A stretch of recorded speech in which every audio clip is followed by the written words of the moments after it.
بسم اللہ الرحمن الرحیم۔ منہج کارپوریشن جدہ برائے پروڈکشن و ڈسٹریبیوشن آپ حضرات کی خدمت میں قصص الانبیاء کا مبارک سلسلہ پیش کرنے کی سعادت حاصل کر رہا ہے۔ اب آپ اس مبارک سلسلے کا 15واں حلقہ سماعت فرمائیں۔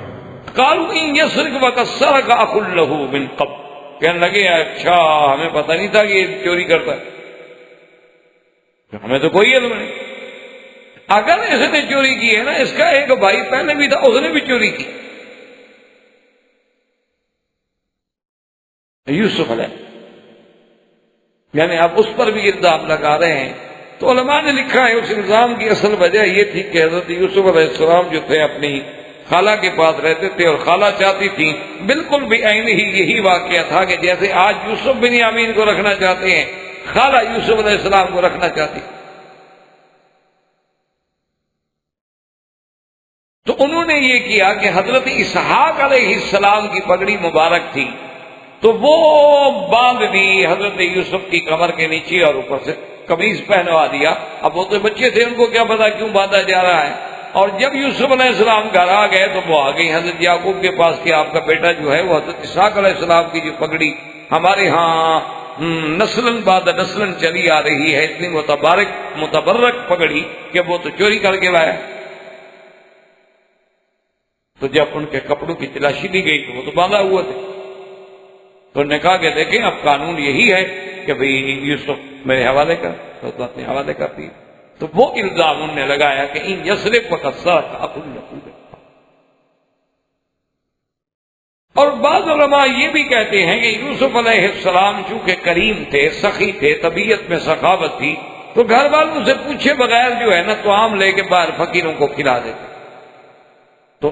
اس کو بھی انہوں نے چوری کے لفظ سے تعبیر کیا کہ ان یسرق فقد سرق اخ له من قبل۔ جب یوسف علیہ السلام نے سنا تو آپ بڑے خوش بھی ہوئے اور چھپا لی، بات ظاہر نہ کی کہ چلو کہنے دو ان کو جو کہنا چاہتے ہیں، ہمارا مقصد جو ہے وہ تو حل ہو رہا۔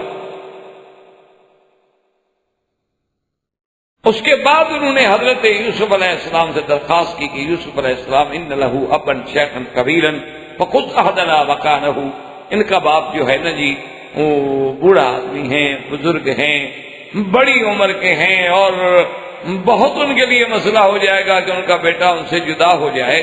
آپ مہربانی کریں۔ اصل میں یہ ہے کہ وہ ایک ماں سے 2 بھائی ہیں اور باقی ہم الگ ماں سے ہیں، تو ہم میں سے آپ کوئی اور جو ہے اپنے پاس قید رکھ لیں اور اس کو چھوڑ۔ تو حضرت یوسف علیہ السلام نے فرمایا عجیب بات کرتے، ہم کیوں بھئی معاذ اللہ ناخذ اللہ مجدنا متاع ہے، قانون یہ ہے کہ جس پر ہمارا سامان نکلے گا ہم اس کو لیں گے، اس کے علاوہ کسی کو کیوں لیں، ہم کیوں ظلم کریں۔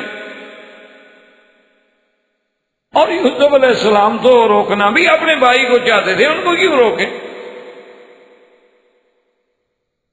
اب جناب جب مایوس ہو گئے اور یوسف علیہ السلام بنیامین کو لے کے اپنے محل میں تشریف لے گئے، اب بھائیوں نے کہا کہ بھی کیا کریں۔ ان میں سے جو بڑا بھائی تھا جس نے پہلے بھی رائے دی تھی کہ یوسف علیہ السلام کو قتل نہ کیا جائے، اس نے کہا کہ دیکھو بھائی بات یہ ہے کہ ہم سے ابا نے بڑے بڑے قسمیں لی تھیں، وعدے لیے تھے، اور آج اللہ کی شان ہے کہ پھر ہم اسی مصیبت میں مبتلا ہو گئے، میں تو نہیں جاتا یار، میں تو یہی رہوں، میں کیا منہ دکھاؤں جا کے اپنے ابا۔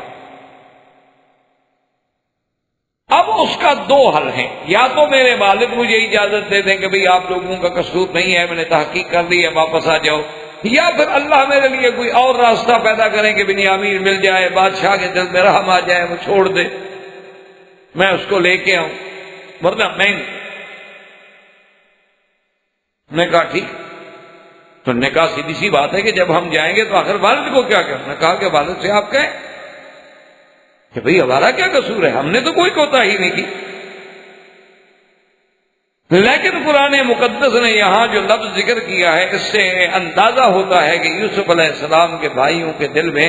ابھی تک یوسف علیہ السلام اور بنیامین کے بارے میں یعنی دل صاف نہیں ہوئے تھے، غصہ ختم نہیں۔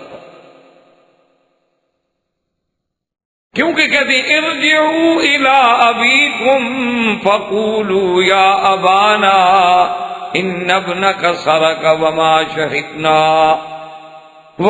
شہدنا الا بما علمنا وما كنا للغیب حافظین. انہوں نے کہا کہ جاؤ واپس، فقولوا اپنے ابا سے کہو کہ ان ابنک تیرے بیٹے ہیں، یعنی یہ بھی نہیں کہا کہ ہمارے بھائی ہیں، حالانکہ بھی بھائی ہے تمہارا، باپ تو ایک ہے نا، ماں کا فرق ہو جائے، لیکن وہ تمہارا اللہتی بھائی ہے، ماں کا فرق ہے، باپ تو ایک ہے. کیونکہ یا بھائی اللہتی ہوتے ہیں یا خیافی ہوتے ہیں یا حقیقی ہوتے ہیں شقیق. ماں باپ ایک ہو تو حقیقی ہے، اگر باپ ایک ہے اور ماؤں میں فرق ہے تو اللہتی. اور کبھی ایسا بھی ہوتا ہے کہ باپ پہلے سے ایک عورت کی شادی ہوتی ہے، اس کا بیٹا ہو، پھر وہ دوسرے آدمی سے شادی کرتے، وہ اخیافی کہلاتے ہیں. تو کہنے لگے ان ابنک تیرے بیٹے نے چوری کی، یعنی کہا ورنہ ایک تو وہ دکھ میں ہے، حضرت یوسف کا صدمہ ہے، اس پر پھر بنیامین کا صدمہ ہے، اور پھر یہ کہا جائے جی تمہارے بیٹے ہیں، یعنی کہ ہمارے بھائی نے. اور ساتھ یہ بھی کہہ دو جی کہ ہمیں غیب کا تو علم نہیں تھا کہ ایسا ہوگا کہ خود بنیامین چوری کر لے گا. اور اگر آپ کو ہماری بات پہ اعتبار نہیں ہے، وَاسْأَلِ الْقَرْيَةَ الَّتِي كُنَّا فِيهَا وَالْعِيرَ الَّتِي أَقْبَلْنَا فِيهَا وَإِنَّا لَصَادِقُونَ. انہوں نے کہا ابا جان اگر آپ کو اعتبار نہ ہو تو آپ اس بستی والوں سے پوچھ لیں، یا وہ قافلہ جو آ رہا ہے وہ بھی قافلہ تھا، ان کے بھی علم ہے، ان سے پوچھ لیں کہ ہم نے کوئی کوتاہی نہیں کی، ہم نے ہر مقام پہ ہر بات پہ ہم سچے ہیں. اب اگر وہ خود چوری کرتے ہوئے پکڑا جائے تو ہم کیا کریں؟ تو بہرحال وہ واپس آئے. یعقوب علیہ السلام کو یہی کہا، لیکن اللہ کے پیغمبر نے بات فرمائی، قال بل سولت لکم انفسکم امرا فصبر جمیل عسى الله أن يأتيني بهم جميعا إنه هو العليم الحكيم. اب حضرت یعقوب علیہ السلام نے فرمایا کہ ٹھیک ہے جو کچھ کہہ رہے ہو تمہارے اپنے نفسوں کی گھڑی ہوئی بات ہے، لیکن بہرحال میں صبر جمیل پہ عمل کروں گا. ہو سکتا ہے کہ اللہ تبارک و تعالی مزید جو آزمائش پہ آزمائش ڈال رہے ہیں، مزید جو مجھے مصیبت پہ مصیبت آ رہی ہے، مزید پریشانی پہ پریشانی آ رہی ہے، مجھے یقین ہے صلی اللہ یاتینی بہم جمیعا کہ اللہ سب کو اکٹھا کر کے لائیں. اب سب کا معنی یہ ہے کہ یوسف علیہ السلام، بنیامین اور جو بیٹا وہاں ٹھہر گیا کہ میں نہیں جاتا. اس لیے حضرت یعقوب علیہ السلام نے جمع کا صیغہ استعمال فرمایا، اور یہیں سے یعنی علماء نے سبق دیا کہ آدمی کے لیے سب سے بڑی بات جو ہے وہ یہ ہے کہ صبر. اور ہر پیغمبر نے یہی بات کا درس دیا ہے امتوں کو. موسیٰ علیہ السلام نے بھی اپنی قوم سے یہی کہا تھا کہ جب مصائب کی اور مصیبتوں کی بھرمار ہو گئی، وَاسْتَعِينُوا بِاللَّهِ وَاصْبِرُوا، اللہ سے مدد پکڑو اور صبر. میرے آقا سرکار دو عالم صلی اللہ علیہ وسلم آپ یہی ہدایت فرماتے ہیں جیسے قرآن میں ہے کہ بشر الصابرین الذین اذا اصابتهم مصیبت قالوا انا للہ وانا الیہ راجعون. اللہ نے فرمایا میرا مدنی آپ ان صبر کرنے والوں کو خوشخبری دے دیں کہ جب ان کو مصیبت پہنچی ہے تو وہ فوراً صبر کرتے ہیں اور کہتے ہیں سب کچھ اللہ کے لیے ہے اور اسی کی طرف ہم نے لوٹ جانا ہے. جب ہر چیز اسی کی ہے، نفع نقصان اگر آ رہا یہ بھی صبر امتحان. اسی لیے حضرت ابن عباس رضی اللہ تعالیٰ عنہ کا ایک قول مبارک ہے کہ اللہ تبارک و تعالیٰ نے لوح محفوظ پہ جو سب سے پہلی کلام لکھی وہ یہ تھی کہ اننی انا اللہ لا الہ انا محمد رسولی. اللہ نے لکھا کہ میں ہی وحدہ لا شریک الہ ہوں، جس کے سوا کوئی معبود برحق نہیں، اور محمد مصطفیٰ جو ہیں میرے رسول ہیں. سب سے پہلے بڑا ہوئے محفوظ میں جو عبارت لکھی گئی. اور اس کے بعد آگے جا کے انتہا میں ہے کہ ملم یرضا برضائی ولم یقضا بقضائی ولم یصبر علی بلائی ولم یشکر علی لاوائی فلیطلب الہا سوائی. ساتھ یہ بھی اللہ نے حکم دکھا کہ جو شخص میرے فیصلے پہ راضی نہ ہو، جو میری رضا پہ راضی نہ ہو، جس پہ میں مصیبت دوں اور صبر نہ کرے، جس پہ میں نعمت دوں اور شکر نہ کرے، اس کو چاہیے کہ میرے سوا کوئی خدا بھی اور تلاش کر لے. مجھے کیا ضرورت ہے؟ تو اس لیے صبر جو ہے بڑی چیز ہے، اور پیغمبروں کا یہی مقام ہے کہ فصبر جمیل. اچھا، پہلے بھی یہی جملہ کہا تھا جب حضرت یعقوب یوسف علیہ السلام کے پیرہن کو لے کے آئے تھے، فصبر جمیل واللہ المستعان علی ما تصفون. لیکن آج پیغمبر نے صبر جمیل تک تو وہی جملہ فرمایا، لیکن آگے فرماتے ہیں صلی اللہ ان یأتینی بہم جمیعا. ہو سکتا ہے کہ اللہ سب کو جمع کر دے. انہ هو العلیم الحکیم. ہر چیز اس کے علم میں ہے اور ہر چیز اس کی حکمت کے مطابق ہے. کیوں یعقوب علیہ السلام کو یقین تھا یہ تو کبھی نہیں ہو سکتا نا کہ یوسف کا خواب سچا نہ ہو، اور اگر یوسف کا خواب سچا ہے تو پھر ہم نے ملنا تو ہے، پھر ہم نے یوسف علیہ السلام کی تعظیم بھی کرنی ہے. تو یہ تو ہوگا، لیکن کب یہ نہیں جا، یہ اللہ تبارک و تعالی. تو اب کچھ عرصے کے بعد پھر یوسف علیہ السلام نے اپنے بیٹوں سے کہا کہ تم بالکل تم لوگ تو ہاتھ توڑ کے بیٹھ گئے، مایوس ہو گئے.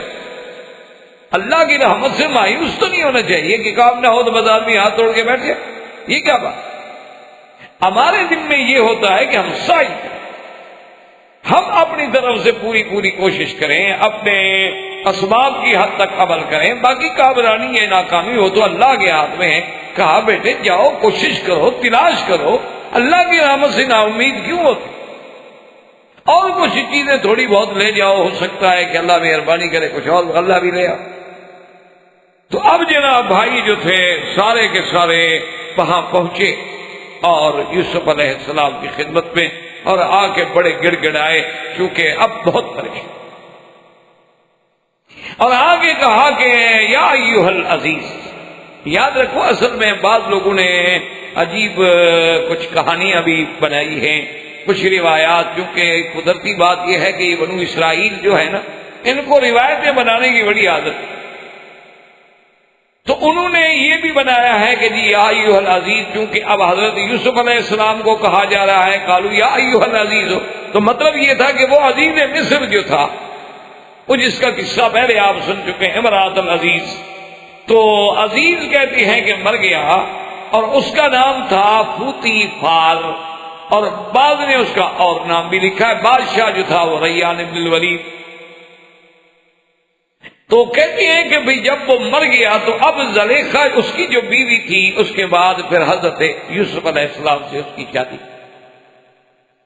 اور بڑی تفصیل کے ساتھ انہوں نے اس داستان کو لکھا. حتیٰ کہ بعض کتابیں جو آج بھی دنیا میں تورات کے نام سے موجود ہیں یا تلمود کے نام سے موجود ہے، اس میں بھی یہ ذکر آتا ہے کہ بھی پوتی فار جو تھا وہ مر گیا، اور اس کے مرنے کے بعد بی بی زلیخا جو ہے بادشاہ نے اس کی شادی جو تھی حضرت یوسف علیہ السلام سے. اچھا، اب چونکہ مصیبت یہ ہوتی ہے نا جی کہ جب ایک بات بنائی جائے نا، اس کے لیے پھر 100 باتیں بنانی پڑتی. ایک بڑا مشکل مرحلہ یہ بھی. اب سوال یہ پیدا ہوتا تھا کہ یوسف علیہ السلام تو عین شباب ہے، اور زلیخا کی عمر کتنی ہو گئی، تو اس کا بھی انہوں نے ایک حل نکالا کہ جی اللہ پاک نے اس کو پھر جوانی عطا فرما دی. اب اللہ کے آگے تو کوئی مشکل ہے نہیں.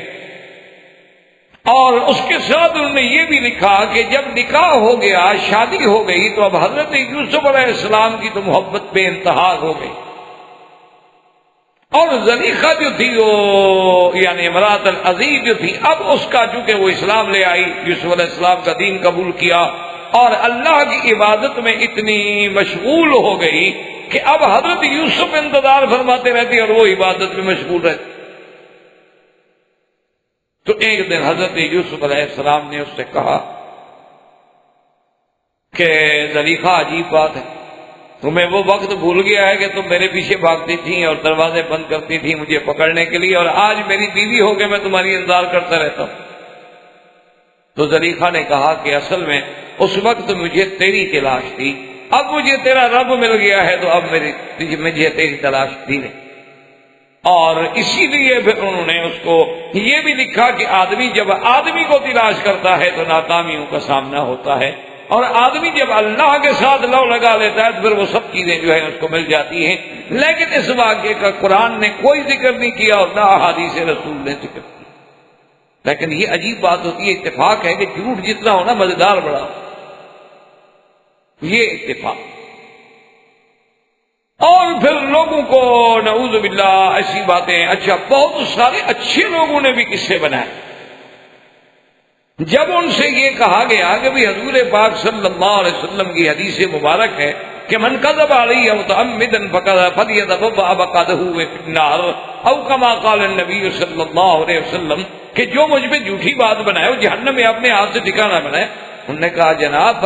حضور نے فرمایا من کذب علی، جو مجھ پہ جھوٹ بولے، ہم تو حضور پہ تو جھوٹ نہیں بول رہے، ہم تو حضور کے لیے جھوٹ بول رہے ہیں۔ ایک ہے اللہ کے نبی پہ جھوٹ بولنا، ایک یہ ہے کہ ہم تو ایسی باتیں جھوٹی حدیثیں بنا رہے ہیں کہ لوگ دین میں آئے، حضور کی محبت بڑھے، حضور کا عشق بڑھے، یہ تو ہم حضور کے لیے بنا رہے ہیں نا، حضور پر تو جھوٹ نہیں بول رہے۔ حالانکہ بات تو ایک ہی ہے کہ جو بات حضور نے نہیں فرمائی اس کی نسبت حضور کی طرف کرنا جھوٹ ہے، اور اسی نسبت کے لیے جہنم کی سزا ہے کہ بھی جو بات حضور نے فرمائی نہیں وہ کیسی حدیث ہو سکتی ہے۔ اللہ تبارک و تعالی ہمارے حال پہ رحم فرمائے۔ بہرحال تو ایسی باتیں جو ہیں بڑی تاریخ میں عجیب عجیب قصے لوگوں نے بنائے ہیں، اس لیے یوسف اور زلیخا پہ کتابیں لکھی گئیں اور اس میں عجیب عجیب قصص آئے، لیکن بات وہی حق ہے جو صحیح روایات کے ساتھ ثابت ہو۔ یہ ہمیں نہیں ملتا کہ واقعی امرات العزیز سے شادی ہوئی ہو۔ اصل میں بعض علماء نے یہ بھی لکھا ہے کہ ایک آدمی تھا، اس کا نام تھا پوتی کر، اس کی لڑکی سے شادی ہوئی تھی حضرت یوسف کی، تو لوگوں نے پھوتی کر کا پھوتی پھار بنا دیا۔ تو معمولی سی بات ہے، نام بگڑنے میں تو دیر نہیں لگتی، تھوڑا سا زبر زیر کا فرق آتا ہے تو ہم جیسے مسجد بلال، حضرت بلال کی مسجد، حضور نماز پڑھتے تھے کعبہ شریف میں اور بلال پڑھتے تھے پہاڑ پر، کوئی عقل کی بات ہے؟ لیکن لوگوں نے بنا دی، مشہور ہوگی مسجد بلال۔ اصل میں کیا تھا؟ مسجد ہلال، کہ عرب والے جو تھے وہ پہاڑ پہ کھڑے ہو کے چاند دیکھا کرتے تھے، وہاں سے کھڑے ہو کے چاند صاف نظر آتا تھا۔ تو اب معمولی سی بات ہے کہ ہلال کی ہا کا جو نیچے تھا نا اس کو ذرا نقطہ بنا دیا تو بلال بن گئی، فرق کیا پڑتا ہے؟ بات بدلنے میں کوئی دیر تو لگتی ہے۔ تو بہرحال اصل قصہ یہ ہے کہ وہ نکاح ہونے کا کوئی ثبوت نہیں، نہ ہمارے پاس قرآن پاک نے ذکر کیا ہے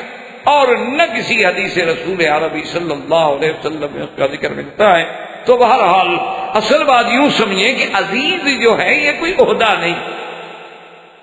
قرآن نے جو بار بار عزیز کا لفظ ہے یہ ایسے ہے جیسے ہم کہتے ہیں نا اپنی زبان میں سرکار، سرکار جس کوئی بھی بڑا حاکم اس کو کہتے ہیں جی سرکار کا فرمان ہے، وہ سرکار کا حکم ہے جی، اور جی جو سرکار فیصلہ یعنی ایک اعزاز کا لفظ، جیسے کسی کو آنریبل کہتے ہیں آپ، تو یہ اعزاز ہے، یہ عہدہ نہیں۔ ایک ہوتا ہے کہ عہدہ ہو،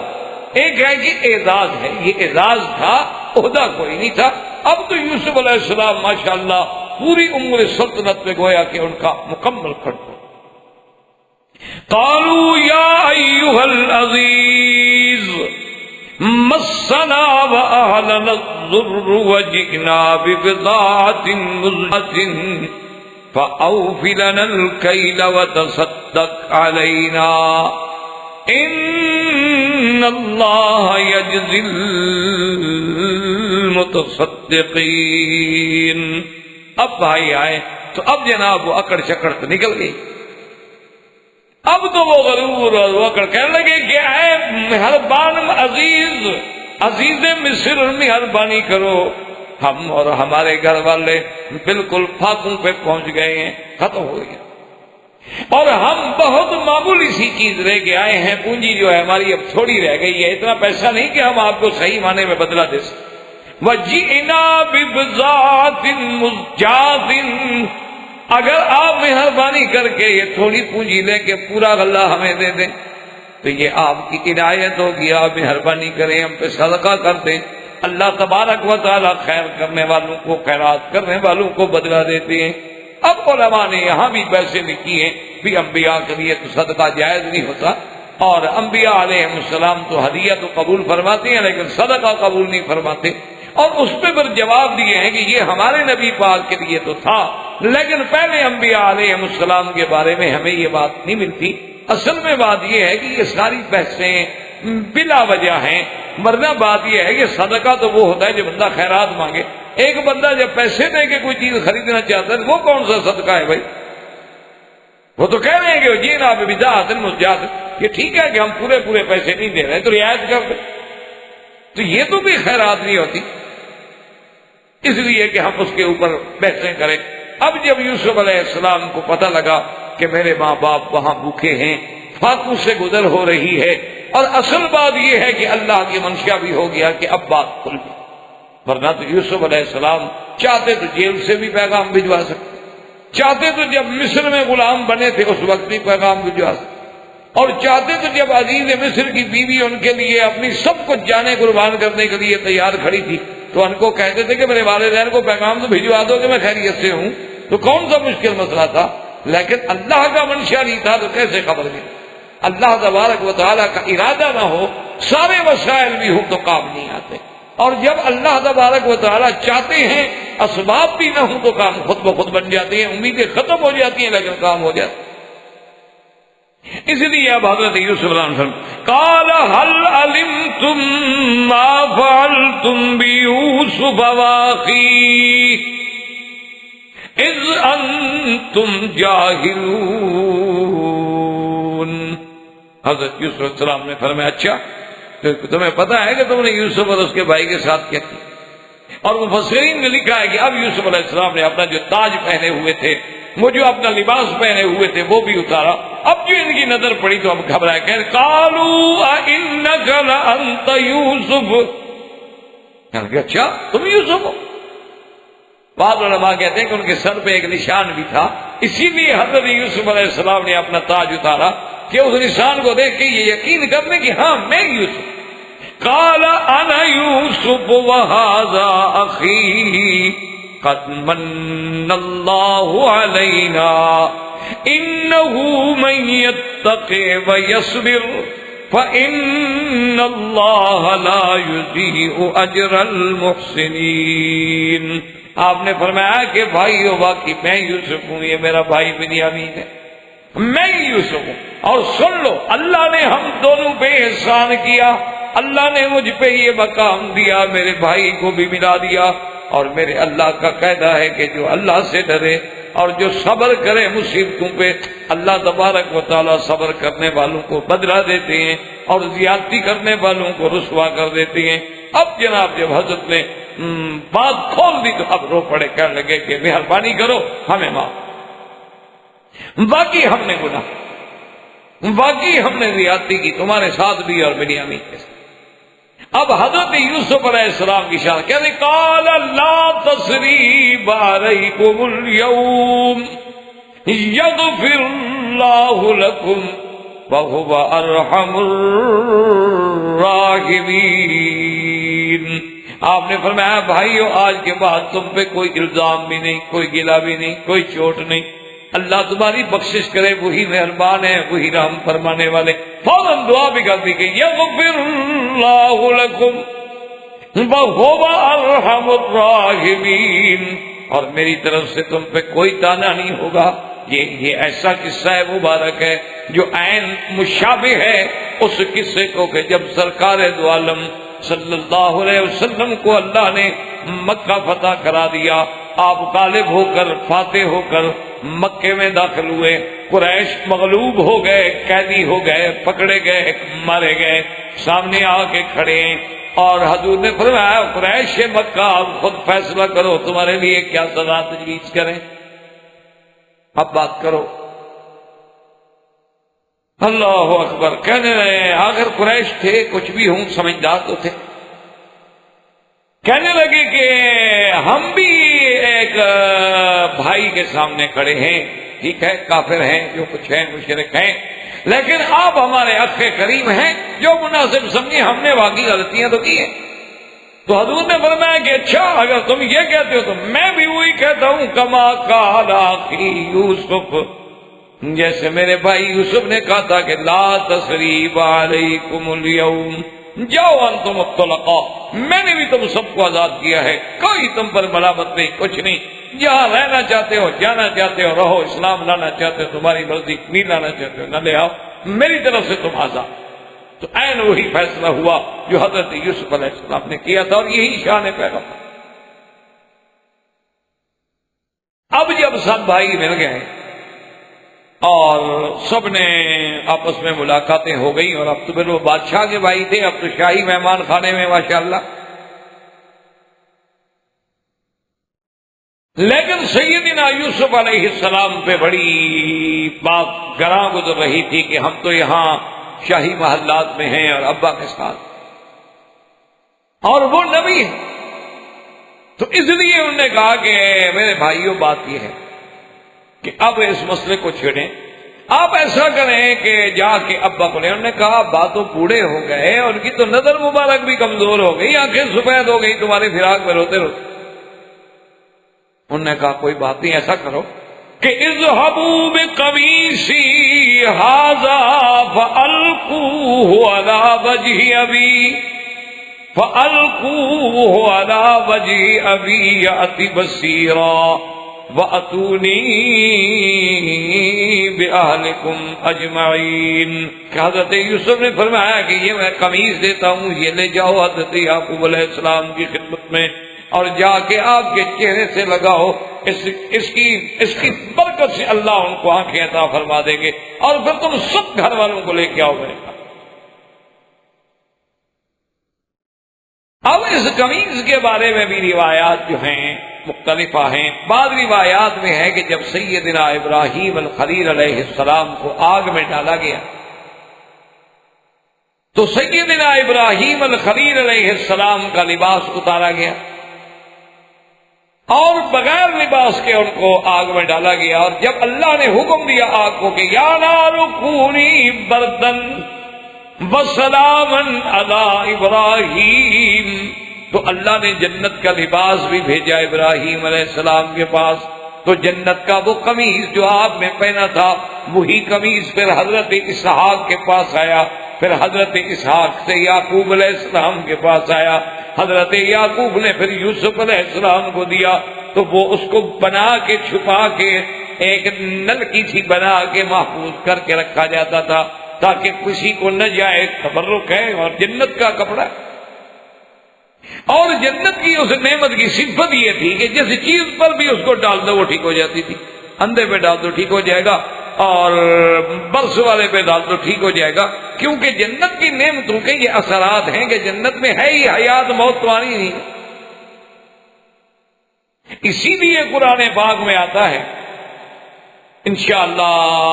شاید ہم بھی زندگی تو شاید اس قصے پر اللہ پہنچائیں گے، کہ جب سامری نے گائے کا بچڑا بنایا تھا تو اس نے بھی اصل میں کیا کیا تھا کہ جب وہ چھوٹا تھا اور حضرت جبریل علیہ السلام اس کی خبر گیری کے لیے آتے تھے، جب سن شعور کو پہنچا، سمجھ آ گئی، تو دیکھا کہ بھئی جبریل علیہ السلام جو ہیں جس گھوڑی پہ سوار ہیں، اس کو تو پتہ ہی تھا کہ جبریل ہیں، وہ تو انسانی شکل میں تھے۔ دیکھا کہ جہاں جہاں وہ گھوڑی جو ہے قدم اٹھاتی ہے رکھتی ہے، نیچے کی چیزیں جو ہے سبز ہو جاتی، خشک گھاس سبز ہو گئی، خشک پتیاں سبز ہو گئی، تو اس نے وہ مٹی چھپا کے اپنے پاس رکھ دی۔ اب جب سونے کا بچڑا بنایا تو اس میں وہ مٹی بھی ڈال دی، مٹی ڈال دی تو وہ جناب جسد لہو خوار، اس سے تو آوازیں شروع ہو گئی گائے کی، وہ زندہ ہو گیا۔ تو اس لیے علماء نے لکھا ہے کہ جنت کی چیز ہی ایسی ہے کہ اللہ یموت فیہا ولا یحیا، وہاں تو کافر کے لیے بھی موت نہیں ہوگی، اور چیزیں ایسی ہوں گی کہ کبھی پوسیدہ نہیں ہوں گی، فنا نہیں ہوں گی۔ تو دراصل یہ وہی کبھی سے مبارک تھا جو محفوظ رکھا۔ اور اسی طرح یعنی علماء نے لکھا ہے کہ آپ قصہ یوسف علیہ السلام پہ اگر نظر ڈالیں تو اس قصے کا عمود جو ہے نا، یعنی بنیاد جو ہے گویا وہ قمیص، کہ جب آپ اپنی پھپھی کے گھر سے نکلے اپنے ابا کی خدمت میں آنے لگے تو پھپھی نے بھی پکڑنے کے لیے قمیص کا سہارا لیا، اور جب آپ کو بھائیوں نے کنویں میں ڈال دیا تو باپ کو دھوکہ دینے کے لیے جاؤ والا قمیص ہی بدمن کذب، قمیص میں خون لگا کے جھوٹا آ گئے۔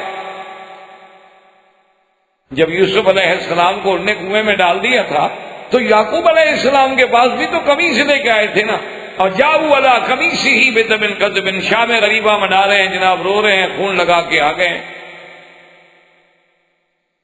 تو اب وہ حضرت یوسف، تو وہ بھی قمیص کا ذکر تھا، اور اس کے بعد جب امرأۃ العزیز نے حضرت یوسف علیہ السلام کو پھنسانے کی کوشش کی تو وہاں بھی قمیص کا مسئلہ پیش آ گیا، کانا قمیصہ قد من قبل، کہ قمیص دیکھو جی آگے سے پھٹا ہے یا پیچھے سے پھٹا ہے۔ اور اب جناب جب قصہ آیا حضرت یعقوب علیہ السلام کی سیرت و واپسی کے لیے، تب بھی آپ نے فرمایا کہ اذهبوا بقمیصی ھذا فالقوه علی وجه ابی قتیلا۔ اس لیے گویا کہ قمیص مبارک جو ہے وہ اس قصے کا ایک اہم چیز ہے جس کا ذکر اللہ تبارک و تعالی نے بار بار کیا، اور ہر موقع پہ کہیں نہ کہیں اس قمیص کا کوئی کردار ضرور آ جائے۔ اب جناب بعض علماء فرماتے ہیں کہ نہیں، یوسف علیہ السلام اللہ کے نبی تھے، اب نبوت مل چکی تھی، اور جو چیز نبی کو بدن کو لگ چکی ہے اس کا کیا کہیں۔ اسی لیے بعض روایات میں یہ بات موجود ہے نا کہ حضرت انس فرماتے ہیں کہ حضور نے میرے ہاتھ رکھا تھا نا تو جن جن بالوں پہ حضور کا ہاتھ آ گیا وہ 120 سال عمر گزر گئی، وہ سفید نہیں ہوئے، اسی طرح جوان رہے کہ حضور کے ہاتھ لگ گئے صلی اللہ علیہ وعلا آلہ واصحابہ وسلم تسلیما کثیرا کثیرا۔ تو اللہ کے نبی کی تو ایک شان ہے۔ اب وہ قمیص لے کے چلے، ابھی وہ فاصلہ جو ہے تقریباً بعض روایات میں ہے کہ 80 فرسخا 80 میل دور تھا کہ حضرت یعقوب علیہ السلام نے کہا کہ انی لاجد ریح یوسف لولا ان تفندون قالوا تاللہ انک لفی ضلالک القدیم۔ حضرت یعقوب علیہ السلام نے فرمایا کہ ادھر آؤ، وہ جو باقی اولاد کی اولاد اور بچے اور فیملی جو کہ آپ کے تو بہت بڑا خاندان تھا، فرمایا کہ ادھر آؤ، ایسا نہ ہو کہ تم تو یہی کہو گے کہ ہاں میں بس اسی پرانے مسئلے میں اپنے خیالات میں ڈوبا ہوں، لیکن آج مجھے یوسف کے پیرہن کی خوشبوئیں آ رہی۔ اس لیے علماء نے لکھا ہے کہ یہ سارے معاملے جو تھے اللہ کی شان ہے، اسی میں اللہ کی حکمتیں تھیں کہ یوسف علیہ السلام چند میل پہ کنویں میں موجود ہیں تو خوشبو نہیں آتی، یوسف علیہ السلام مصر کے بازار میں کھڑے ہیں تو خوشبو نہیں آتی، تخت پہ بیٹھ گئے تو خوشبو نہیں آتی، اب 80 میل دور ہیں تو خوشبوئیں آ رہی ہیں۔ تو یہ سب اللہ کی حکمتیں ہیں، جب اللہ چاہتے ہیں تو خبر فرما دیتے ہیں، اور جب اللہ نہیں چاہتے ہیں تو چیز سامنے موجود بھی ہو تو خبر نہیں ہو۔ اس لیے علماء نے لکھا ہے کہ علم غیب جو ہے اس کا مالک اللہ ہے۔ انبیاء علیہ السلام کو بطور معجزہ، اولیاء اللہ کو بطور کرامت و کشف، کبھی کبھی اللہ چاہتے ہیں تو علم عطا فرما دیتے، کھول دیتے، لیکن اگر نہ چاہیں، دیکھیں جیسے کہ یوسف علیہ السلام یعنی خود موجود ہیں کنویں میں لیکن باپ کو خوشبو بدن کی بھی نہیں آئی، اور اب فرما رہے ہیں کہ مجھے خوشبو آ رہی ہے۔ تو جب سارے گھر والے اکٹھے، انہوں نے کہا ابا جان آپ تو بس اسی پرانے خیال میں بیٹھے ہیں، آپ کو تو ہر وقت بس ایک ہی خیال ہے اپنا یوسف علیہ السلام کا۔ ابا نے فرمایا اچھا ٹھیک ہے، ابھی تو میری بات نہ مانو، لیکن میں جو کہہ رہا ہوں اسے فلما ان جاء البشیر والقاه على وجهه فارتد بصيرا قال الم اقل لكم انی اعلم من اللہ ما لا تعلمون۔ اب جب آیا خوشخبری دینے والا، بعض علماء نے کہا کہ وہ بڑا بھائی، اور بعض نے کہا کہ وہ بھائی جو جھوٹا قمیص پہ خون لگا کے لایا تھا، اس نے کہا چونکہ میں نے قمیص لا کے دکھ پہنچایا تھا، آج مجھے قمیص دو کہ میں خوشی پہنچاؤں۔ بس وہ تو آنکھوں کو لگنے کی دیر تھی، فَالْتَدَّ بَصِيرًا، وہ جو کمزوری تھی نظر کی، وہ ذوق تھا، وہ سب کا سب دور ہو گیا، آنکھیں روشن ہو گئی۔ آپ نے فرمایا أَلَمْ أَقُلْ لَكُمْ، میں نے تم لوگوں سے نہیں کہا تھا کہ مجھے جو اللہ نے علم دیا ہے تم کو علم نہیں؟ مجھے تو یقین ہے، میں خواب پہ بیٹھا ہوں، مجھے تو یقین ہے کہ یوسف ملے گا، میں جو بھی کہہ رہا ہوں اللہ تبارک و تعالیٰ نے مجھے اس کا علم عطا فرمایا ہے۔ اب جناب جب سارے کے سارے بیٹے بھی اکٹھے ہو گئے، یوسف و بنیامین نہیں ہے تو قالوا یا ابانا استغفر لنا ذنوبنا انا كنا خاطئین قال سوف استغفر لكم ربی انه هو الغفور الرحیم۔ سب کہنے لگے کہ ابا جان مہربانی کریں، ابا جان اب ہمارے لیے آپ بھی معاف کریں اور اللہ سے بھی ہمارے گناہوں کی معافی مانگیں۔ ہم اپنے گناہوں کا اقرار کرتے ہیں، ہم نے باقی زیادتی کی، یوسف علیہ السلام کے ساتھ بھی، آپ کے ساتھ بھی، بنیامین کے ساتھ بھی، اب مہربانی کریں آپ خطا کا اقرار کرتے ہیں۔ حضرت یعقوب علیہ السلام نے فرمایا سوف استغفر لکم ربی انہ هو الغفور الرحیم۔ آپ نے فرمایا صبر کرو، بہت جلدی وقت آ رہا ہے، میں تمہارے لیے اللہ سے معافی مانگوں گا اور میرا اللہ بخشنے والے ہیں اور مہربان ہے۔ اب علماء فرماتے ہیں کہ یہ بہرحال قرآن میں قصہ یوسف میں ایک سمجھنے والی بات ہے کہ جب یوسف علیہ السلام کو انہوں نے کہا کہ ہمارے لیے معافی مانگو، انہوں نے تو فوراً کہہ دیا یغفر اللہ لکم، اللہ تمہیں معاف کرے۔ لیکن جب ابا سے کہا کہ مہربانی کر کے ہمارے لیے معافی مانگے، ہم خطاؤں کا اقرار کرتے ہیں، انہوں نے فوراً نہیں مانگی، انہوں نے کہا اب مانگوں گا لیکن صبر۔ تو انہوں نے کہا اس کی کیا وجہ تھی کہ بھئی حالانکہ شفقت تو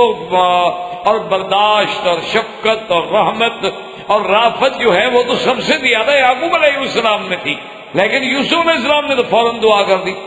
لیکن ابا کہتے ہیں کہ نہیں، ابھی میں دعا نہیں کرتا، سوف استغفر لکم ربی، میں اپنے رب سے تمہارے لیے بخشش مانگوں گا۔ اس کی وجوہات علماء نے لکھی ہیں کہ اصل میں یعقوب علیہ السلام کا منشا یہ تھا کہ جب سحر کا وقت ہوگا یعنی تہجد کا وقت ہوگا، رات کا آخری حصہ ہوگا، تو اس وقت میں اپنے بھائیوں کے، اپنے بیٹوں کے لیے معافی مانگوں گا کہ کوئی چھوٹا موٹا جرم تو ہے نہیں، اللہ کے نبی کو ستانا، ایک اللہ کے پیغمبر کو کنویں میں ڈالنا، اللہ کے پیغمبر کو جا کے کھوٹے پیسوں میں بیچ دینا، پھر خون جھوٹا لگا کے اللہ کے نبی کے سامنے آ کے جھوٹ بولنا، یہ ساری باتیں کو معمولی تو تھی نہیں۔ اس لیے انہوں نے کہا کہ میں تمہارے لیے اپنے اللہ سے بخشش مانگوں گا۔ تو مفسرین کرام فرماتے ہیں کہ آپ کا منشا مبارک یہ تھا کہ میں وقت سحر مانگوں گا، کیونکہ وقت سحر ایسا ہوتا ہے کہ ینزل ربنا تبارک و تعالی، اللہ عرش معلی سے آسمان دنیا پہ تشریف لاتی ہیں اور ندا فرماتی ہیں کہ حل من سائل، ہے کوئی مانگنے والا مجھ سے مانگے۔ وہ ایک ایسی گھڑی ہوتی ہے، ایسا وقت ہوتا ہے کہ اللہ کی رحمت جوش میں۔ اسی لیے ایک صحیح روایت میں ہے کہ حضرت عبداللہ ابن مسعود رضی اللہ تعالیٰ عنہ بیٹھے ہوئے تہجد پڑھ کے جب بیٹھے تو کہنے لگے مولا تو نے حکم دیا کہ میری عبادت کرو، ہم نے تیری عبادت کی، تو نے حکم دیا میری اطاعت کرو، ہم نے تیری اطاعت کی، اب عبادت بھی کر دی، اطاعت بھی کر دی، اور یہ سحر کا وقت ہے، یہ سحر کا وقت ہے، تیرا وعدہ ہے کہ میں معاف کرتا ہوں، پھر ہماری دعائیں بھی منظور فرما۔ اسی لیے قرآن کہتا ہے کہ مومنون کی صفت کیا ہے کہ والمستغفرین بالاسحار، کہ جو سحر کے وقت میں اپنے اللہ سے معافی مانگے، سحر کے وقت میں، تہجد کے وقت میں، یعنی سدس الاخیر میں، یعنی اگر رات جو ہے نا جی 12 گھنٹے کی ہے، 10 گھنٹے کی، 8 گھنٹے کی، اس کو 6 حصے میں تقسیم کر دے، جو آخری حصہ ہے وہی آپ سب سے زیادہ اللہ کی رحمت کا اور استجابت کا اور مستجاب ہونے کا سب سے بڑا وقت ہے۔ اس لیے علماء کہتے ہیں کہ حضرت یعقوب علیہ السلام نے فرمایا کہ سوف استغفر لکم ربی، میں تمہارے لیے مانگوں گا لیکن صبر۔ اور بعض علماء نے اس کا ایک اور وجہ لکھی، انہوں نے کہا بات یہ ہے کہ جب یوسف علیہ السلام سے انہوں نے کہا کہ بھئی ہمارے گناہ معاف کر دو، تو یوسف علیہ السلام نے معاف کر دی، ان کا تو ذاتی مسئلہ تھا، معاف کر سکتے، ان کو ستایا گیا تھا، تو جس کو تکلیف پہنچائی جائے اس کو تو معاف کرنے کا اختیار۔ لیکن جب انہوں نے یعقوب علیہ السلام سے کہا تو یعقوب علیہ السلام کو تو ابھی پتہ نہیں ہے کہ یوسف نے معاف بھی کیا ہے کہ نہیں کیا، بنیامین نے بھی ان کو معاف کیا ہے کہ نہیں کیا، اسی انہوں نے کہا کہ میں بخشش مانگوں گا، پہلے میں تسلی تو کر لوں کہ جن کے تم مجرم ہو انہوں نے معاف کیا ہے کہ نہیں کیا۔ اس لیے حضرت یعقوب علیہ السلام نے فرمایا کہ سوف استغفر لکم ربی، صبر کرو انشاءاللہ آنے والے وقت میں میں تمہارے لیے بخشش مانگوں گا اور میرا مولا جو ہے بڑے مہربان۔ اچھا، اسی میں ایک اور بات جو ہے اس پر بھی علماء نے بڑی بڑی ابحاث لکھی ہیں کہ بھی یوسف علیہ السلام اب ساری بات بھی کھل گئی، اب تو کوئی راز نہیں رہا، اب تو بنیامین مل گیا، بھائی مل گئے، ان کو یوسف کا پتہ لگ گیا، تو خود قمیص تو بھجوا رہے ہیں لیکن خود کیوں نہیں گئے والد کو ملنے کے لیے؟ یعنی کہتے ہیں کہ قمیص واتونی بأہلکم اجمعین، تم سب کو لے کے آؤ۔ حالانکہ چاہیے تو یہ تھا، آخر بیٹے ہیں یوسف علیہ السلام، کہ جتنا بڑا شان بلند کیوں نہ ہو جائے، کہتے اچھا بھائی اب تو اللہ کی اجازت بھی ہوگی، اب تو ہم خود جاتے ہیں۔ تو حضرت یوسف علیہ السلام کا نہ جانا اور بھائیوں سے کہنا کہ واتونی بأہلکم اجمعین، تم لے کے آؤ،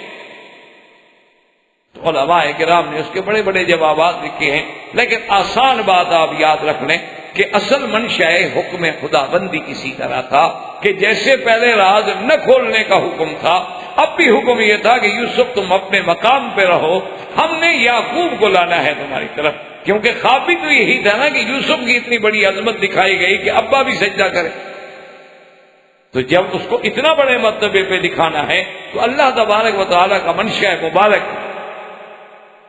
اس کے مقابلے پہ حضرت موسیٰ علیہ السلام کے بارے میں جب پتہ لگ گیا نا کہ فرعون کے گھر میں ہیں اور دودھ بھی پی رہے ہیں اور بہن بھاگتی ہوئی آ گئی، اور اس نے کہا اما جان بالکل نہ گھبراؤ، بالکل ڈرنے کی بات نہیں، میرا بھائی محفوظ ہے، اور بلکہ باہر سارے آپ کے افسر کھڑے ہوئے ہیں آپ کو لینے کے لیے، آپ چلیں۔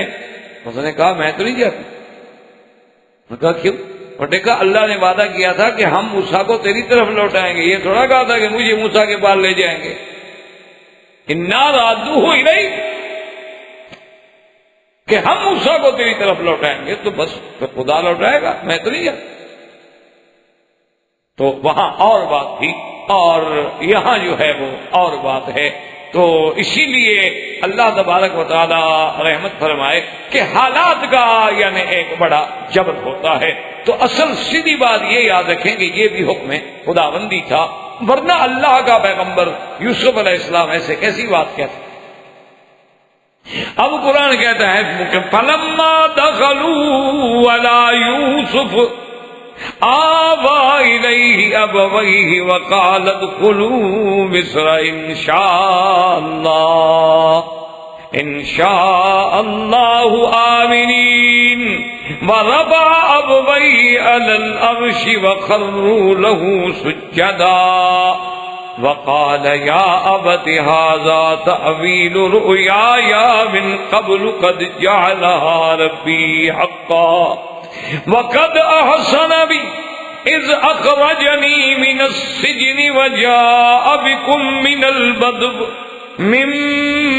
بعد أن نزغ الشيطان بيني وبين إخوتي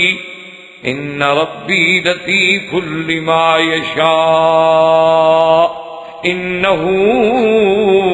هو العليم الحكيم۔ حضرت یوسف علیہ السلام باہر آ گئے استقبال کے لیے پورے لاؤ لشکر کے ساتھ۔ اچھا بعض روایات میں ہے کہ جب اتنا بڑا لشکر دیکھا تو یعقوب علیہ السلام بیٹے سے کہا یہ تو جنود فرعون، یہ کون؟ یہ تو جنود فرعون لگتا ہے، فرعون کا کوئی لشکر ہے؟ انہوں نے کہا نہیں فرعون کا لشکر نہیں ہے، تو تیرے بیٹے کا لشکر ہے، اب تو مصر میں بادشاہ ہے یوسف۔ اب یوسف علیہ السلام آئے تو عزت و اکرام کے ساتھ لے گئے، وَرَفَعَ أَبَوَيْهِ عَلَى الْعَرْشِ، ان کو بٹھایا، اور جناب وَخَرُّوا لَهُ سُجَّدًا، حضرت یوسف عرش پہ بیٹھے، اور والدین جو تھے، صحیح بات یہ ہے قرآن کہتا ہے ابوئی، بعض کہتے ہیں کہ ماں فوت ہو گئی تھی، خالہ تھی، اور خالہ بھی ماں کے درجے میں ہے، لیکن اصل بات وہی ہے جو قرآن کہتا ہے، جب قرآن کہتا ہے ابوئی ہیں تو ابوئی۔ اس کے بعد جناب وہ سجدے میں آئے، وَخَرُّوا لَهُ سُجَّدًا۔ اچھا بعض علماء کہتے ہیں کہ نہیں، وَخَرُّوا لَهُ، اللہ کے آگے جھک گئے، یعنی کہ یعقوب نے یوسف کو سجدہ کیا۔ بعض علماء نے فرمایا کہ اتنی بحث کی ضرورت نہیں ہے، اس شریعت میں یہ ساری چیزیں جائز تھیں، اللہ کے حکم کے ساتھ تھا، اللہ ہی نے تو خواب دکھلایا تھا، اور نبی کا خواب جو ہے وہ وحی ہوتا ہے، یہ تو شریعت اسلام میں سیدنا محمد الرسول اللہ کی شریعت میں اللہ نے منع کر دیا کہ لا تسجدوا للشمس ولا للقمر واسجدوا للہ الذی خلقہن ان کنتم ایاہ تعبدون. اور جب کسی صحابی نے بھی اجازت مانگی سجدے کرنے کی تو حضور نے اجازت نہیں دی، لیکن یوسف کی شریعت میں جائز تھا. اس زمانے میں دو بہنیں ایک نکاح میں رکھنی بھی جائز تھی. تو یہ ساری چیزیں جو ہیں اس وقت کی کریں. اب جب یہ سارا واقعہ پیش آیا تو یوسف علیہ السلام نے عرض کیا کہ یا ابت ھذا تعبیر رؤیاے، آج اللہ نے میرے خواب کی تعبیر جو ہے وہ سچ کر دکھائی ہے. یہ وہ خواب ہے جو میں نے دیکھا. اور اس کے بعد کہتی ہیں کہ وقت احسن بی،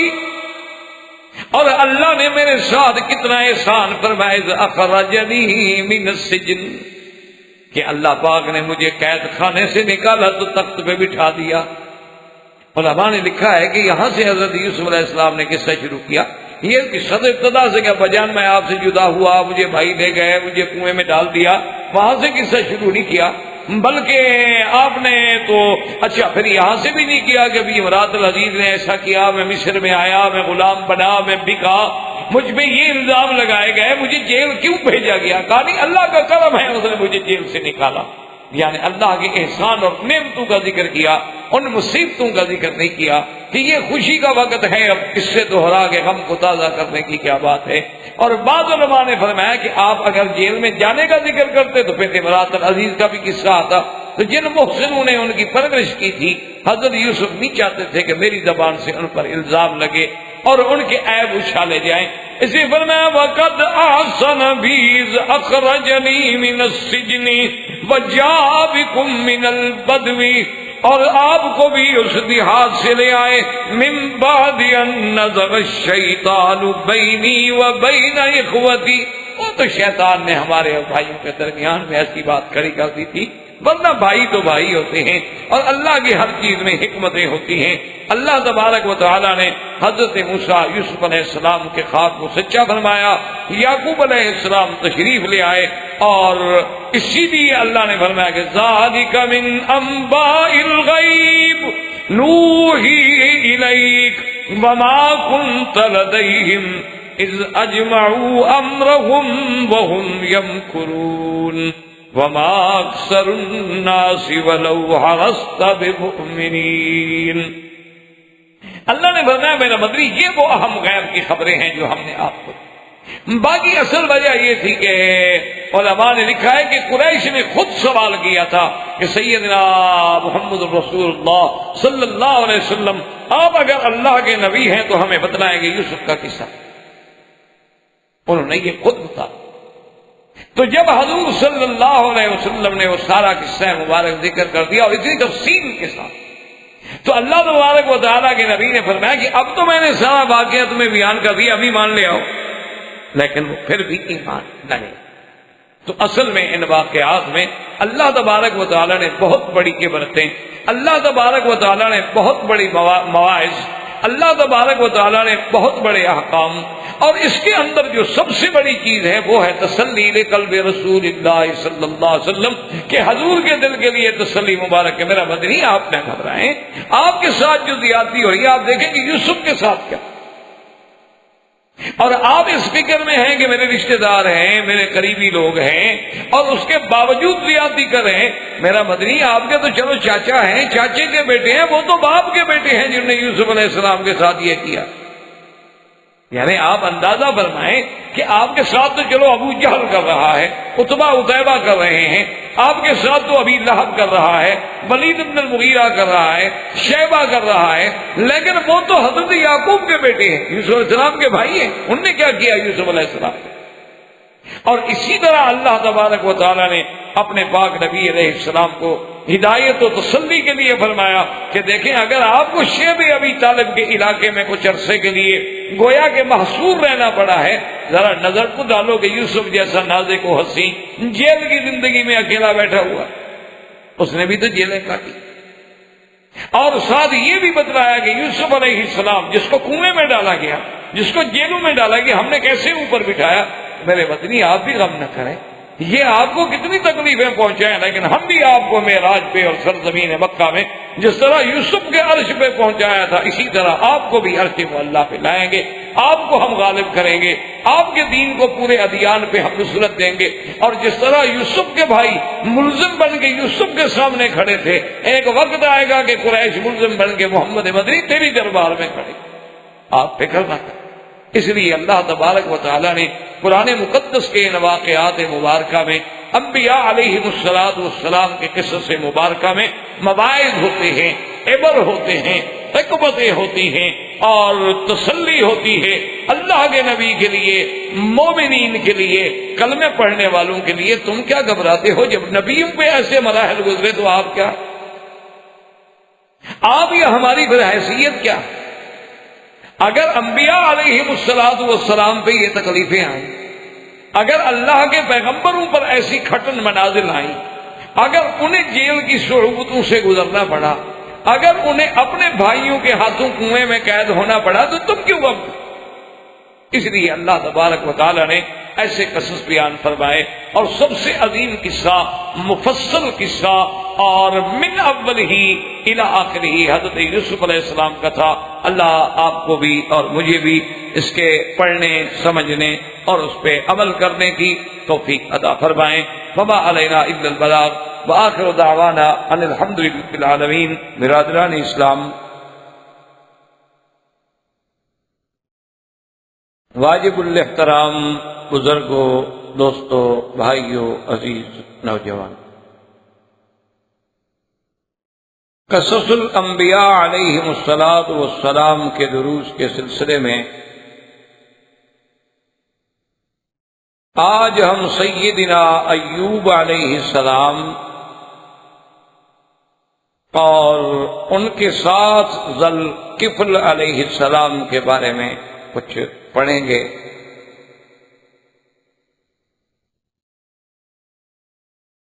سیدنا ایوب علیہ السلام جو ہیں یہ بھی اللہ کے نبی ہیں، اور اپنے دور میں اللہ نے ان کو بڑی عظمتوں سے نوازا، اور سیدنا ایوب علیہ السلام جو ہیں وہ اپنے صبر میں، شکر میں، یعنی ایک ضرب المثل ہیں دنیا میں، جیسے حسن یوسف علیہ السلام ایک ضرب المثل بات تھی کہ آج بھی دنیا کہتی ہے بھئی یہ تو کوئی یوسف ثانی ہے، یار اسے تو جمال یوسف ملا ہے۔ اسی طرح صبر ایوب جو ہے وہ بھی پوری کائنات میں اس دور سے لے کر آج تک ضرب المثل۔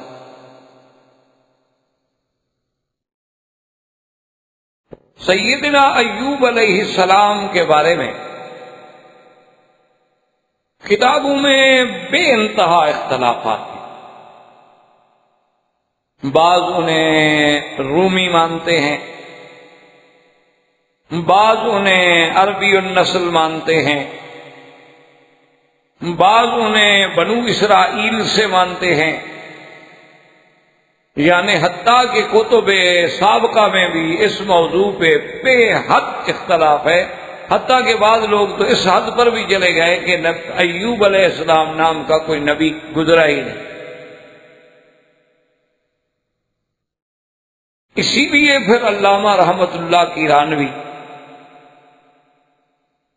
رحمت اللہ علیہ، جو اپنے دور کے ایک بہت بڑے عظیم عالم، متبحر علوم شرعیہ اور عیسائیت کے رد پہ جو اپنے دور میں ایک سند اتھارٹی تھے، اور جن کی کتاب اظہار الحق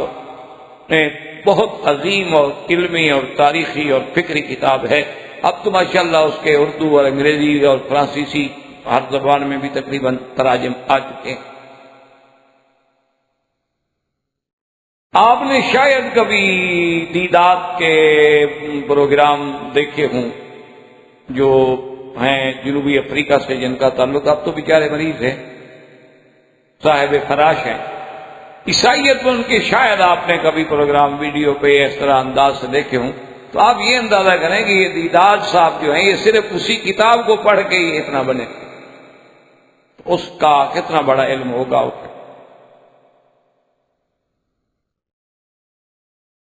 تو انہوں نے بھی تحقیق کی ہے، اور بیلی نے جو اعتراضات کیے ہیں سیدنا ایوب علیہ السلام پر، اس کا انہوں نے باقاعدہ جواب دیا ہے۔ اور سب سے افضل بات یہ سمجھیں کہ ہم باقی کتابوں کی طرف تو اس وقت جائیں نا کہ جب ہمارے پاس اپنا مر جانا ہو۔ اللہ نے قرآن مقدس میں جہاں ذکر فرمایا ہے تو اس آیات مبارک کے ضمن سے یہ بات ہمیں صاف معلوم ہوتی ہے کہ حضرت ایوب علیہ السلام کا تعلق جو ہے وہ سیدنا ابراہیم الخلیل علیہ السلام کی اولاد سے ہے، اور آپ حضرت اسحاق کی اولاد سے۔ اللہ نے فرمایا من ذریتہ داؤد و سلیمان و یوسف و موسیٰ و ہارون، آخر میں فرماتے ہیں وَأَيُّوبَ وَإِلْيَاسَ، تو ذریت ہی کا ضمیر جو ہے وہ سیدنا ابراہیم علیہ السلام کی طرف راجع۔ تو جب ہمیں قرآن پاک سے روشنی مل جائے تو پھر ہمیں کسی اور چیز کی ضرورت باقی نہیں رہتی۔ سیدنا ایوب علیہ السلام نبی ہیں، اور اللہ نے ان کو صبر اور شکر کا اور سخاوت کا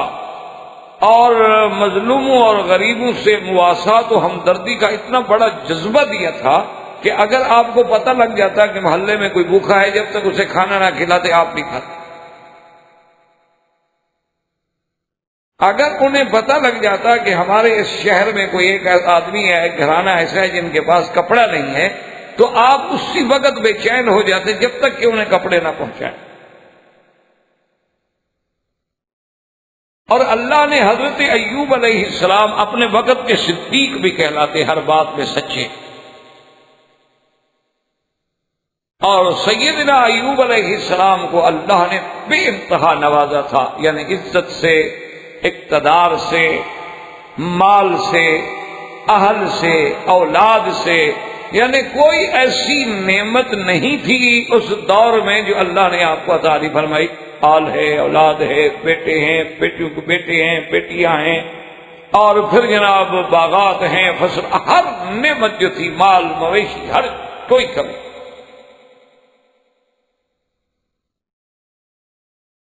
ان تمام نعمتوں کے بعد اللہ تبارک و تعالیٰ کے امتحان میں آ گئے،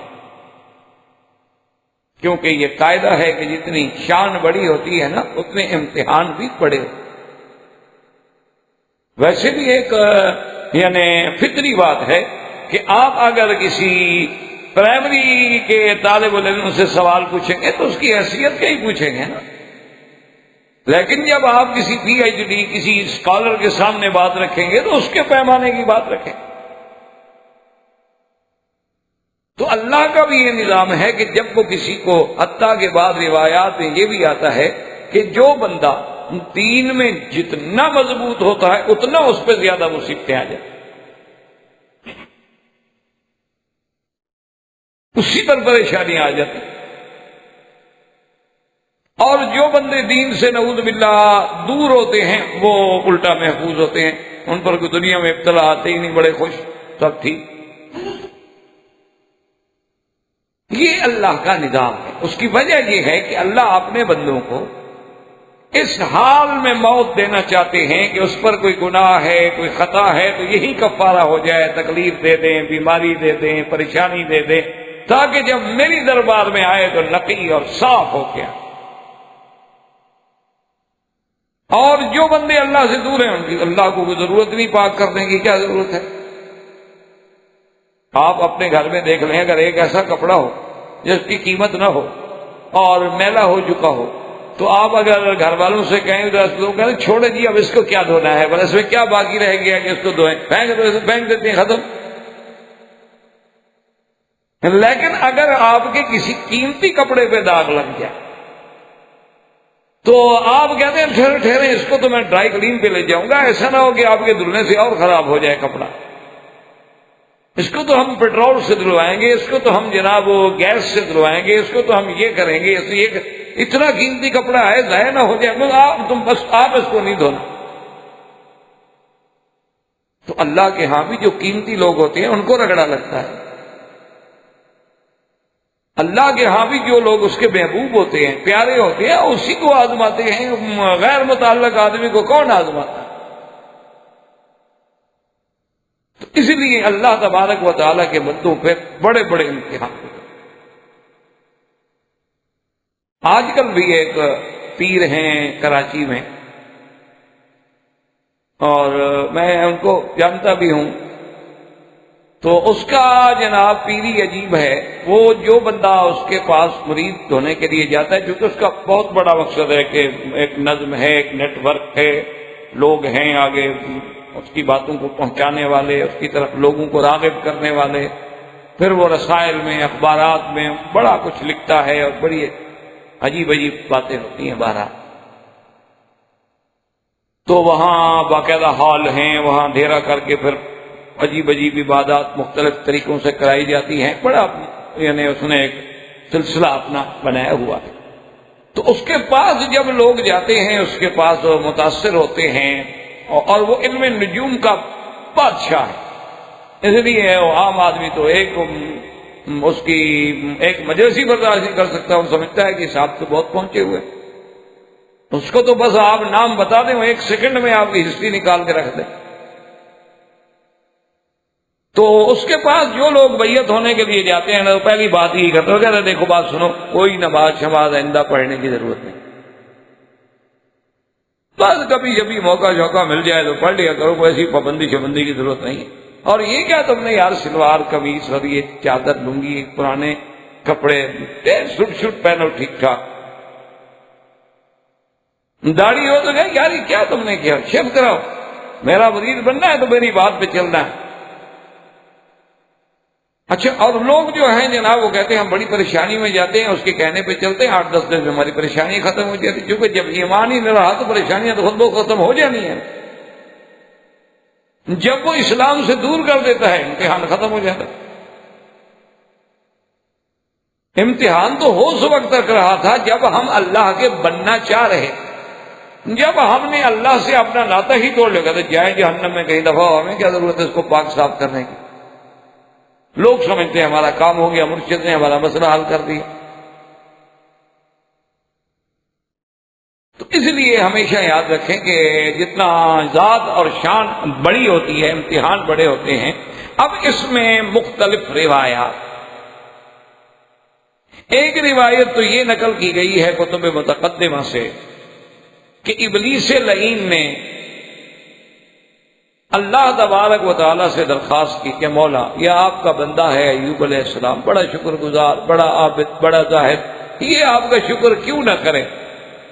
آپ نے اس کو عزت دی، اقتدار دیا، دولت دی، بچے دیے، بیٹے بیٹیاں دی، مال دیا ہے، کون سی نعمت ہے جس کے پاس نہیں ہے؟ اس کے بعد اگر یہ آپ کا شکر کر رہا ہے تو کوئی کمال ہے؟ شکر تو تب ہو اس سے سب کو چھین لو، میں دیکھوں پھر آپ کو یاد بھی کرتا ہے۔ اللہ نے حکم دیا کہ ٹھیک ہے، ہم اپنے بندے کو آزماتے ہیں، تمہیں ہم تصرف دیتے ہیں کہ جاؤ پر۔ تو اس نے جناب سب سے پہلے تو یہ کیا کہ حضرت کا جو مال تھا نا جی، اس کو آ کے تباہ کر دیا، اور ایک انسانی شکل میں، ایک عام بندے کی شکل میں اطلاع بھی دے دی کہ حضرت آپ کا جتنے مال، مویشی، گھوڑے، بکرے، خیل، بغال،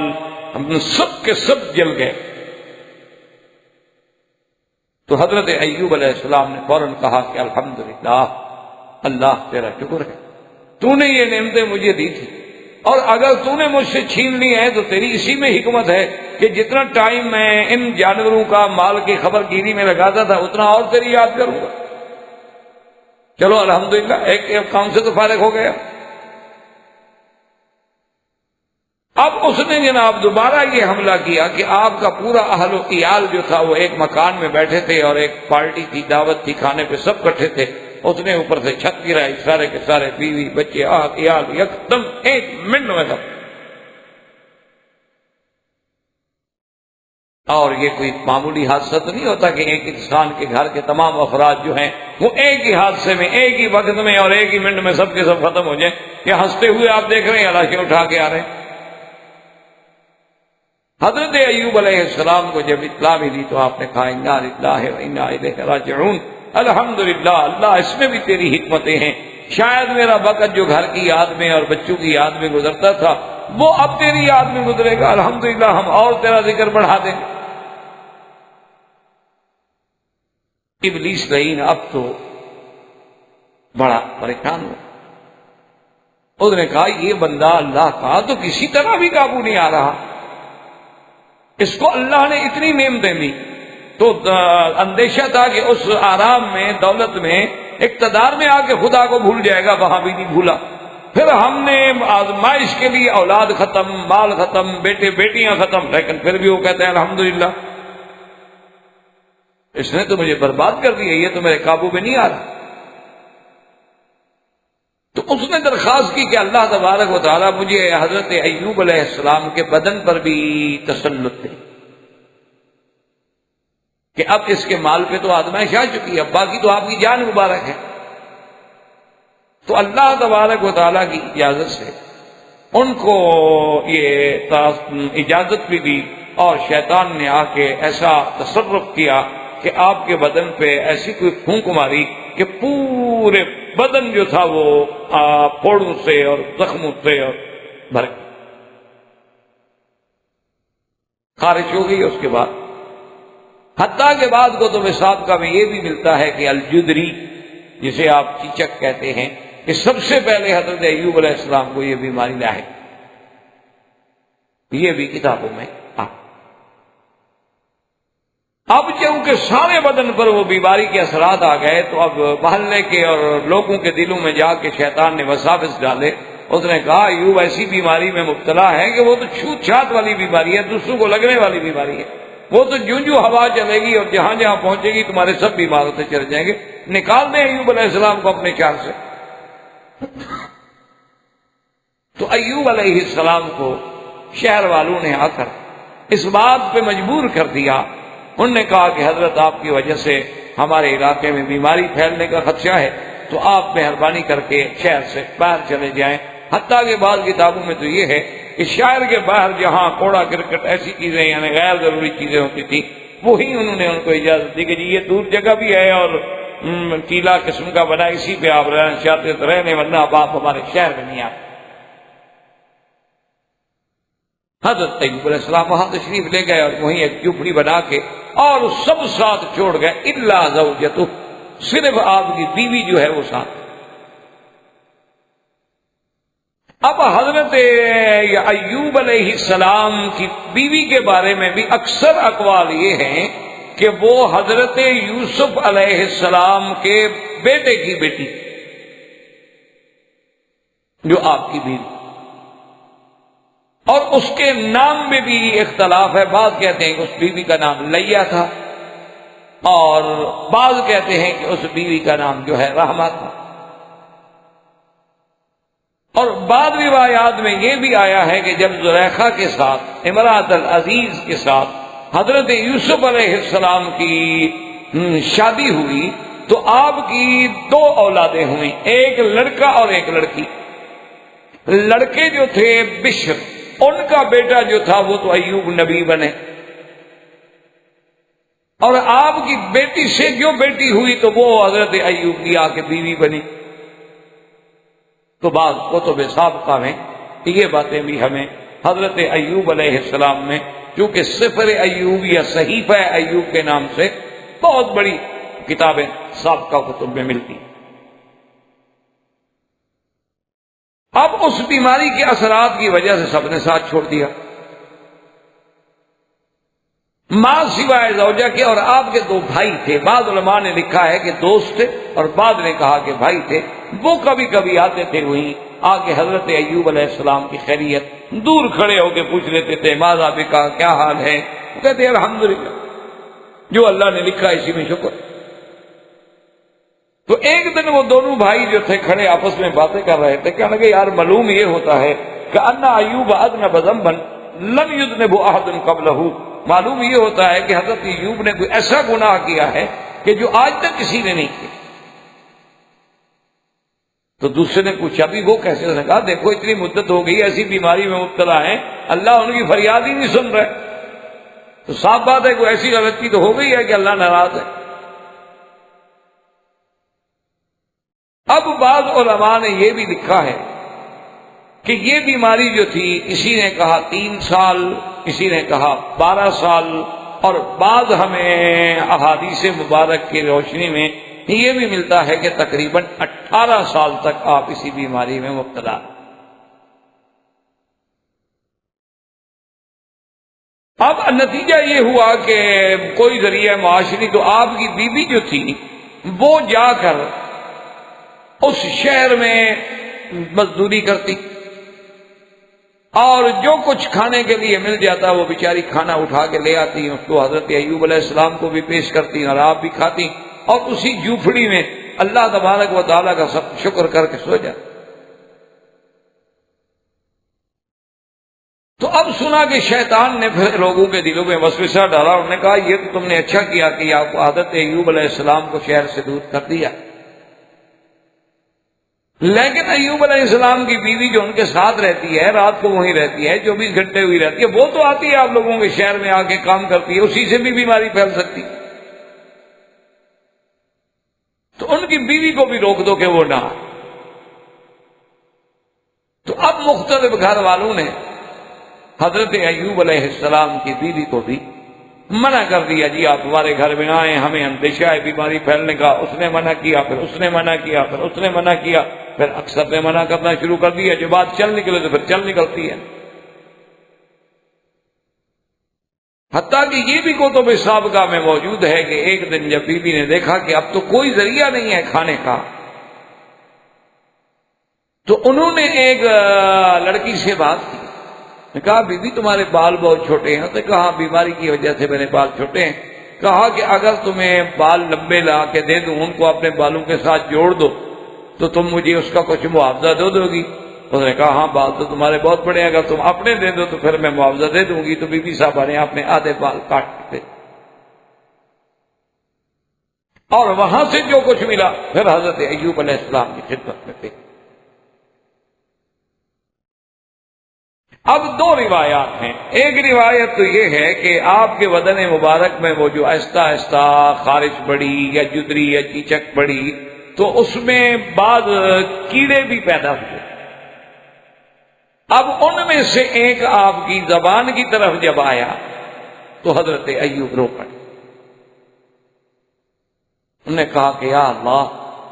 میں جس تکلیف میں بھی تھا کم از کم میری زبان اور دل اور آنکھیں اور دماغ تو کام کر رہا تھا، آپ کا نام تو لے رہا، اب اگر میری زبان بھی مجروح ہو گئی تو میں تو آپ کے نام سے بھی رک گیا۔ اور بعض علماء فرماتے ہیں کہ نہیں، جب ان 2 بھائیوں نے اعتراض کیا تو ایوب علیہ السلام اللہ کے آگے سجدے کیا۔ اور اسی اثناء میں ایک دن آپ کی بیوی جا رہی کہ شیطان نے ایک طبیب کی، ایک حکیم کی یا معالج کی شکل اختیار کر کے راستے میں ملا، اور اس نے کہا کہ دیکھو بی بی، تمہارے خاوند کو جو تکلیف ہے نا، میرے پاس دوائیں ہیں، میں دے سکتا ہوں اور بالکل ٹھیک ہو جائیں گے، اور چند دنوں میں ٹھیک ہو۔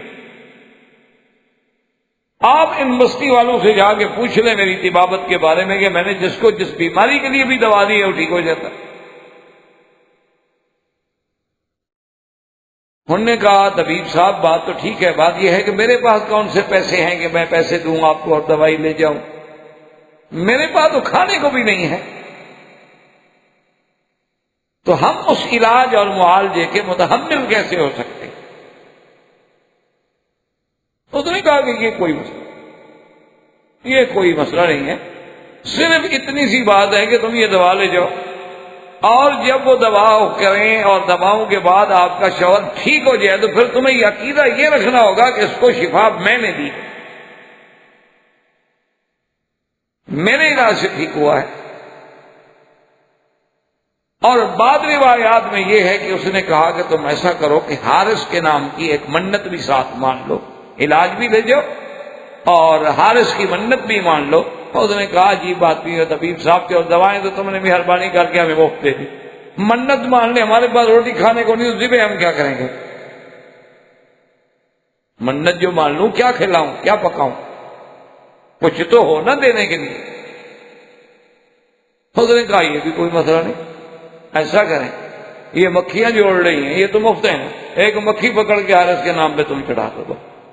یہ بھی ایک چیز ہے، ایک منت ہی ماننی ہے۔ حارث کو کیا ضرورت ہے تمہاری چیزوں کی، بکرا ہو یا دمبا ہو یا بکری ہو یا مکھی ہو؟ انہوں نے کہا اچھا یہ تو آسان کام۔ تو دوائیں لے کر اور یہ سارا مشورہ لے کر جب ایوب علیہ السلام کی خدمت میں آئیں اور انہیں آگے بتلایا کہ ایسا ایسا بندہ تھا اور ایسی شکل تھی اور ایسی بڑا ہی کوئی ہمدرد اور بڑا ہی خیر خواہ، اور اس نے یہ دوائیں بھی مفت میں دے دی، اور شرط بھی عجیب سی رکھی ہے کہ حارث کے نام کی منت ماننی، میں نے وعدہ کر لیا کہ مانیں گے۔ تو حضرت ایوب علیہ السلام نبی کے جوش میں آ گیا، فرمایا تمہیں پتہ ہے حارث کون ہے؟ تو شیطان تھا، تم اللہ کو چھوڑ کے غیر اللہ کی منت مانو گی، یہ تو شرک ہے، اور نبی کی بیوی ہو کر مجھے شرک کا سبق پڑھا رہی ہو۔ لو آفانی اللہ، اگر اللہ نے مجھے صحت دی تو میں تمہاری پشت پہ 100 کوڑا ماروں۔ تو بہرحال ان تمام واقعات کے بعد ویسے تو حضرت ایوب علیہ السلام ہر وقت ہی اللہ سے معافی مانگتے تھے، لیکن پھر طبیعت میں ایسا غم آیا، تضرع آئی، زاری آئی کہ آپ فوراً سجدے میں گرے، اسے کہا یا اللہ ما ارفع رأسی، یا اللہ اب تو میں سجدے سے سر اٹھاؤں گا نہیں حتیٰ یکشف بی غمن، جب تک کہ آپ میری یہ بیماری اب دور نہ فرما دے۔ اب اس مقام پہ آ گیا کہ میرے گھر کے اندر بھی شیطان وساوس ڈال کے میری بیوی کو بھی شرک پر اکساتا ہے۔ تو اب حضرت ایوب علیہ السلام نے اللہ کے دربار میں رونا شروع کی، اور یہ قاعدہ ہے کہ جب یہ تو ٹھیک ہے کہ ہر چیز کا ایک وقت مقرر ہے، لیکن جب آدمی دل سے اللہ کے آگے روتا ہے اور رحمت کی گھڑی بھی نصیب ہو جائے تو پھر دیر نہیں لگتی مشکلات حل ہو۔ احباب کرام، اس کے بعد اب آپ اس مبارک سلسلے کی CD نمبر 16 سماعت فرمائیں۔